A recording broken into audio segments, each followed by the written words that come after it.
నమస్తే. ఈరోజు రెసిపీ అయితే ఆలు పుట్టు ప్రిపేర్ చేస్తున్నా. దీనికోసం అయితే ఉల్లిపాయలు ఎక్కువ కట్ చేసుకోవాలి. ఇట్లా 2 పెద్ద సైజు ఉల్లిపాయలు కట్ చేసుకున్నా. ఇవైతే మీడియం సైజు ఆలు 2 ఇట్లా ఉడకబెట్టి పెట్టుకున్నాను. ఇందులోకైతే కారం వేయట్లేదు. పచ్చిమిరపకాయలు ఒక 6, 7 తీసుకున్నా. కరివేపాకు, కొత్తిమీర ఒక కట్ట, కొద్దిగా కరివేపాకు, గట్లనే ఉప్పు, అల్లం వెల్లుల్లి పేస్టు. అప్పటిదప్పుడు దంచేసుకుంటే కనుక చాలా బాగుంటుంది అల్లం వెల్లుల్లి పేస్ట్ ఆలుగడ్డ పుట్టులోకి. ఆల్రెడీ బాండీ అయితే పెట్టేసినాం కదా. ఇప్పుడు ఇందులోకి సరిపడినంత ఆయిల్ వేసుకుందాం. 1 టేబుల్ స్పూన్ వరకు అయితే ఆయిల్ వేసిన నేను.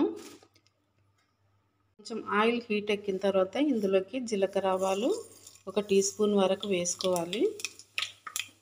ఇవి చిటపట్లాడగానే కట్ చేసి పెట్టుకున్న ఉల్లిపాయ ముక్కలు వేసుకుందాం.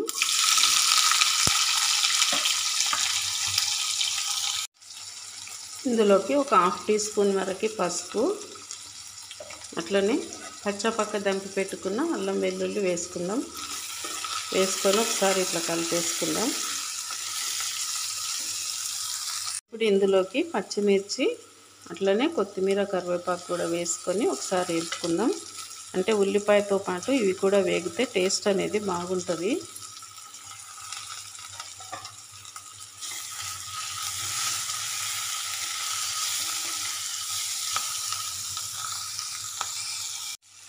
ఇప్పుడు ఇందులోకి ఉడికించి పెట్టుకున్న ఆలు కూడా వేసుకుందాం.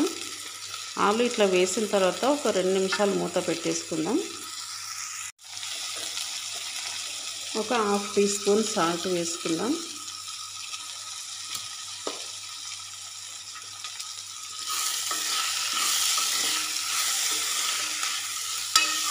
ఈ ఆలు అనేది ఇట్లా కట్ చేసుకోవాలి స్పూన్ తోటే. ఇవి మెత్తగా ఆల్రెడీ ఉడికిపోయినాయి కాబట్టి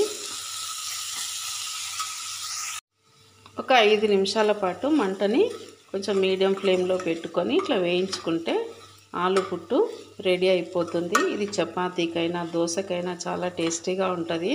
నేనైతే మామూలుగా ఇప్పుడు చపాతీకే ప్రిపేర్ చేసిన. బాగుంటుంది ఇట్లా చేసుకుంటే.